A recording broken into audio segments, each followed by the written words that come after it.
ਪਿਛਲੇ ਕੁਝ ਸਾਲਾਂ ਦੇ ਵਿੱਚ ਜੋ ਵੀ ਅਗਰ ਸਟੱਡੀ ਕੀਤੀ ਜਾਵੇ ਡੇਟਾ ਸਾਰਾ ਚੈੱਕ ਕੀਤਾ ਜਾਵੇ ਤਾਂ ਉਸ ਦੇ ਵਿੱਚ ਕੀ ਹੋਇਆ ਕਿਹੜਾ ਏਜ ਗਰੁੱਪ ਤੇ ਕਿਹੜਾ ਜੈਂਡਰ ਜਿਹੜਾ ਸਭ ਤੋਂ ਜ਼ਿਆਦਾ ਹਾਰਟ ਅਟੈਕ ਦਾ ਸ਼ਿਕਾਰ ਹੋਇਆ ਸਕੂਲ ਗੋਇੰਗ ਤੋਂ ਵੀ ਹੋਣਾ ਸ਼ੁਰੂ ਹੋ ਜਾਂਦਾ 6 ਤੋਂ 8% ਜੋ ਲੁਧਿਆਣਾ ਦੇ ਬੱਚੇ ਆ ਉਹਨਾਂ ਨੂੰ ਬਲੱਡ ਪ੍ਰੈਸ਼ਰ ਹੈ ਪਰ ਉਹਨਾਂ ਨੂੰ ਪਤਾ ਨਹੀਂ। ਇਹ ਸਟ੍ਰੈਸ ਵੀ ਜਿਹੜਾ ਇੱਕ ਰੀਜ਼ਨ ਹੈ ਕਿ ਇਸ ਦੇ ਪਿੱਛੇ ਲੋਕ ਜਿਹੜੇ ਨੇ ਇੰਨੇ ਜਲਦੀ ਹਾਰਟ ਦੇ ਮਰੀਜ਼ ਬਣ ਰਹੇ ਨੇ ਉਹਨਾਂ ਨੂੰ ਇਹ ਸਾਰੀ ਦਿੱਕਤਾਂ ਪਰੇਸ਼ਾਨੀਆਂ ਦਾ ਸਾਹਮਣਾ ਕਰਨਾ ਪੈ ਆਪਾਂ ਸਟ੍ਰੈਸਫੁਲ ਕੈਮੀਕਲਸ ਕਹਿੰਦੇ ਆ ਉਹ ਨਿਕਲਦੇ ਆ ਬਾਡੀ ਚੋਂ ਲਗਾਤਾਰ ਨਿਕਲਦੇ ਰਹਿੰਦੇ ਆ ਉਹ ਜਿਹੜੀਆਂ ਹਾਰਟ ਦੀਆਂ ਨਾੜੀਆਂ ਨੂੰ ਬੰਬਾਰਡ ਕਰਦੇ ਰਹਿੰਦੇ ਆ। ਨੂੰ ਪਹਿਲਾਂ ਮੰਨ ਲਓ ਕੋਈ ਕੋਵਿਡ ਪੇਸ਼ੈਂਟ ਆਇਆ ਪਹਿਲਾਂ ਉਹ ਹਾਰਟ ਦਾ ਮਰੀਜ਼ ਨਹੀਂ ਸੀ ਪਰ ਕੋਵਿਡ ਤੋਂ ਰਿਕਵਰ ਹੋਣ ਤੋਂ ਬਾਅਦ ਇਦਾਂ ਹੋਇਆ ਹੋਵੇ ਕਿ ਉਹ ਜਿਹੜਾ ਹਾਰਟ ਦੇ ਉਹਨਾਂ ਨੂੰ ਦਿੱਕਤਾਂ ਪਰੇਸ਼ਾਨੀ ਇਹੋ ਜਿਹੀ ਵੀ ਚੀਜ਼ਾਂ ਦੇਖਣ ਨੂੰ ਮਿਲੀਆਂ। ਫੈਮਿਲੀ ਮੈਂਬਰਸ ਬਹੁਤ ਲਾਸ ਹੋਏ ਨੇ ਹਨਾ ਕਿਸੇ ਨਾ ਕਿਸੇ ਫੈਮਿਲੀ 'ਚ ਕਿਸੇ ਨੇ ਕਲੋਜ਼ ਫਰੈਂਡ ਲੂਜ਼ ਕੀਤਾ ਕਿਸੇ ਨੇ ਫੈਮਿਲੀ ਮੈਂਬਰ ਉਹਨਾਂ ਕਰਕੇ ਵੀ ਇੱਕ ਤੁਹਾਡੇ ਤੇ ਬਰਡਨ ਹੋ ਜਾਂਦਾ ਹੈ। ਡੇਲੀ ਬੇਸਿਸ ਤੇ ਐਕਸਰਸਾਈਜ਼ ਕਰਦੇ ਨੇ ਜਿਮ ਲਗਾਉਂਦੇ ਨੇ ਜਿਮਿੰਗ ਜੋ ਕਰਦੇ ਨੇ ਉਹ ਵੀ ਜਿਹੜੇ ਯੰਗਸਟਰਸ ਨੇ ਹਾਰਟ ਦੇ ਮਰੀਜ਼ ਬਣ ਕੇ ਸਾਹਮਣੇ ਆ ਰਹੇ ਨੇ।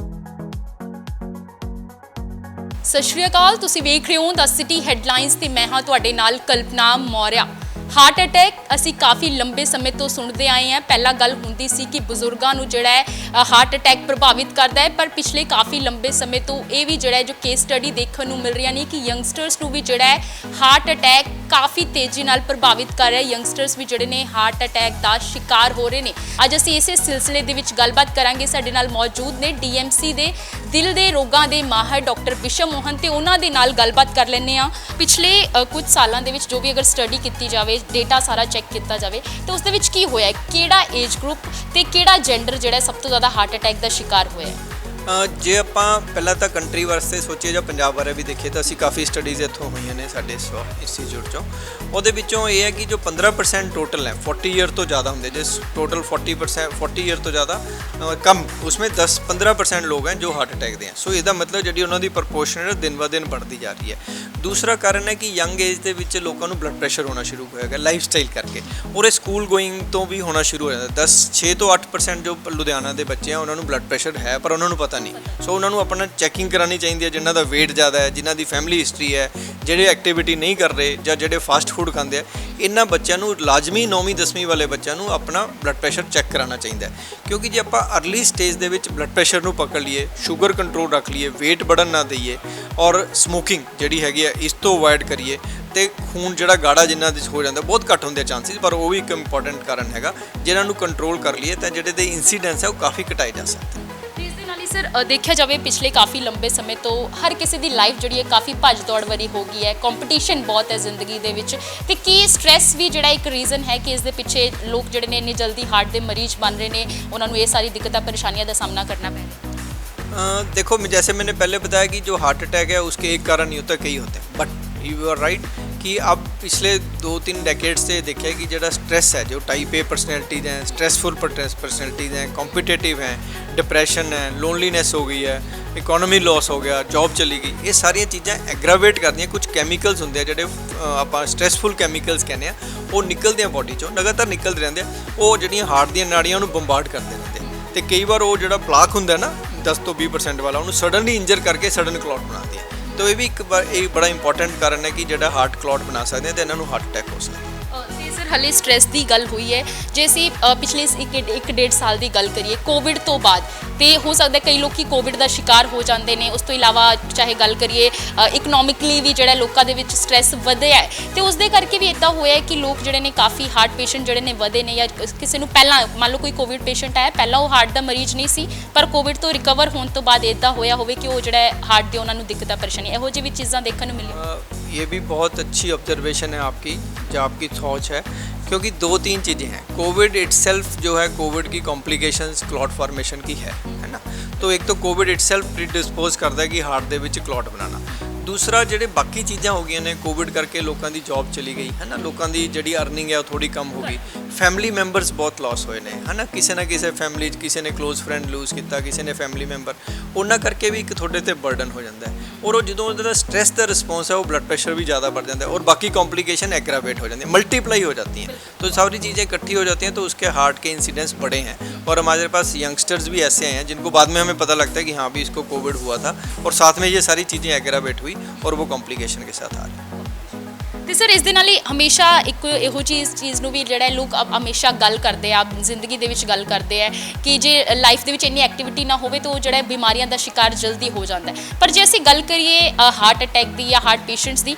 ਤੇ ਉਹਨਾਂ ਵਿੱਚੋਂ ਕਈ ਲੋਕ ਇਹੋ ਜਿਹੇ ਵੀ ਦੇਖਣ ਨੂੰ ਮਿਲੇ ਨੇ ਜਿਹੜੇ ਡੇਲੀ ਬੇਸਿਸ ਤੇ ਐਕਸਰਸਾਈਜ਼ ਕਰਦੇ ਨੇ, ਜਿਮ ਲਗਾਉਂਦੇ ਨੇ, ਜਿਮਿੰਗ ਜੋ ਕਰਦੇ ਨੇ, ਉਹ ਵੀ ਜਿਹੜੇ ਯੰਗਸਟਰਸ ਨੇ ਹਾਰਟ ਦੇ ਮਰੀਜ਼ ਬਣ ਕੇ ਸਾਹਮਣੇ ਆ ਰਹੇ ਨੇ ਜਾਂ ਉਹਨਾਂ ਨੂੰ ਹਾਰਟ ਅਟੈਕ ਹੋ ਜਾਂਦਾ ਹੈ। ਕਈ ਵਾਰੀ ਇਹੋ ਜਿਹੇ ਕੇਸਿਸ ਵੀ ਸੁਣਿਆ ਕਿ ਡਿਊਰਿੰਗ ਜਿਮਿੰਗ ਜਿਹੜਾ ਹੈ ਕੋਈ ਵਿਅਕਤੀ ਦਮ ਤੋੜ ਦਿੰਦਾ ਹੈ ਹਾर्ट अटैक के करके। इस दे पीछे की रीज़न?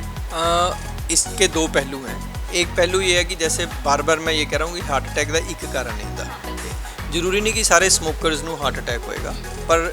ਇਹ ਵੀ ਹੈ ਕਿ ਬਿਨਾਂ ਸਮੋਕਿੰਗ ਤੋਂ ਲੇਕਿਨ ਰਿਲੇਟਿਵਲੀ ਇਨਸੀਡੈਂਸ ਵੱਧ ਜਾਂਦੇ। ਉਸੇ ਤਰ੍ਹਾਂ ਜਿਨ੍ਹਾਂ ਦੀ ਐਕਟੀਵਿਟੀ ਜ਼ਿਆਦਾ ਨਹੀਂ ਹੁੰਦੀ ਜਾਂ ਨਾਰਮਲ ਨਹੀਂ ਕਰਦੇ, ਆਊਟਡੋਰ ਐਕਟੀਵਿਟੀਜ਼ ਨਹੀਂ ਕਰਦੇ, ਵਾਕ ਨਹੀਂ ਕਰਦੇ, ਉਹਨਾਂ ਦੇ ਵਿੱਚ ਜਿਹੜੀ ਹੈਗੀ ਹੈ ਹਾਰਟ ਅਟੈਕ ਦੇ ਜਿਹੜੇ ਇਨਸੀਡੈਂਟਸ ਆ ਉਹ ਜ਼ਿਆਦਾ ਹੁੰਦੇ ਆ ਐਸ ਕੰਪੇਅਰ ਟੂ ਇਹ ਜਿੱਦਾਂ ਆਪਾਂ ਰੈੱਡ ਲਾਈਟ ਹੈ ਨਾ, ਰੈੱਡ ਲਾਈਟ ਦੇ ਵਿੱਚ ਜਿਹੜੇ ਸਾਰੇ ਕ੍ਰਾਸ ਕਰਦੇ ਆ ਜ਼ਰੂਰੀ ਨਹੀਂ ਸਭ ਦੇ ਐਕਸੀਡੈਂਟ ਹੋਣਗੇ, ਪਰ ਉਹਨਾਂ ਦੇ ਇਨਸੀਡੈਂਸ ਬਹੁਤ ਜ਼ਿਆਦਾ ਹੋਣਗੇ ਜਿਹੜੇ ਗ੍ਰੀਨ ਲਾਈਟ ਦੇਖ ਕੇ ਚੱਲਦੇ ਆ, ਹੈ ਨਾ। ਇਹ ਤਾਂ ਫਰਕ ਹੈ। ਸੋ ਹਾर्ट अटैक का एक कारण नहीं कई कारण है, बट ये बहुत इंपॉर्टेंट कारण है। दूसरा जो आपका सवाल था कि जो लोग ओवर एक्टिविटी एक्सरसाइज करते हैं उनको हार्ट अटैक के चांसेस बढ़ते हैं कि नहीं, या उनके सडन डेथ क्यों होती है, तो उसके तीन चीज़ें हैं। एक कारण ये है कि जो लोग ओवर एक्सरसाइज करते हैं या जिम वगैरह जाते हैं उसमें तीन चीज़ें होती हैं। एक तो कि खून गाढ़ा हो जाता है कि ज़्यादा पसीना बहाते हैं, बहुत ज़्यादा ओवर एक्सरसाइज जब आप करो अति करते हैं तो उससे जो पानी है वो कम हो जाता है बॉडी में, इतनी हाइड्रेशन नहीं ले पाते, उससे खून गाढ़ा होता है। कुछ लोग पानी पूरा नहीं लेंदे, हाइड्रेशन नहीं लेंदे, नींबू पानी नहीं लेंदे और ओवर एक्सरसाइज करते हैं कंपटीशन की भावना में,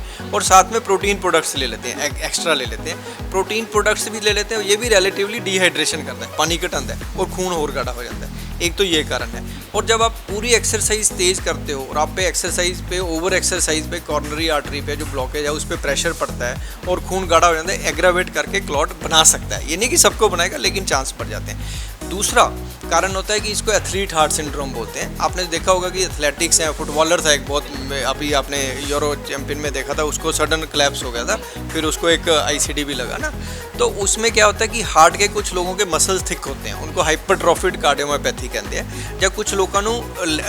ਜਮਾਂਦਰੂ ਇਲੈਕਟ੍ਰੀਕਲ ਡਿਸਟਰਬੈਂਸ ਹੁੰਦੀ ਹੈ ਉਹ ਐਕਟੀਵੇਟ हो जाती है ओवर एक्टिविटी ਨਾਲ। तो वो जड़े ने अनफॉर्चुनेट, पर उनके इंसिडेंस बहुत कम है। लोगों को इसमें डरने की ज़रूरत नहीं, बस अवेयर रहने की ज़रूरत है। ये नहीं कि आपने बंद कर दी अपनी एक्सरसाइज, पर उस ये इंसिडेंस बढ़ जाते हैं। सो इसके कई कारण होते हैं। तो इसमें हम कहते हैं कि जिनकी फैमिली हिस्ट्री में सडन कार्डियक डेथ की है, जो 45 से 50 साल में उनकी फैमिली, कजन्स, ब्रदर जिसमें कोई इंसिडेंस आए हैं, या उनको आँखों के आगे अंधेरा आ रहा है, चक्कर आके बेहोश होकर गिरे हैं, या जब उन्होंने लगता है कि मेरी धड़कन इरेगुलर हो रही है, जब बहुत ज़्यादा फटीग हो रहा है, उन लोगों को ज़्यादा सचेत रहना चाहिए। एक्सट्रीम एक्सरसाइज तो पहला कुछ टेस्टिंग करानी चाहिए है। दूसरा जो मैंने कहा कि जो कॉम्पिटिटिव भावना को छोड़ के अपने लिमिट दी वॉक एक्सरसाइज करन, बहुत ज़्यादा ओवरवेट नाल करन, बहुत ज़्यादा इस तरह के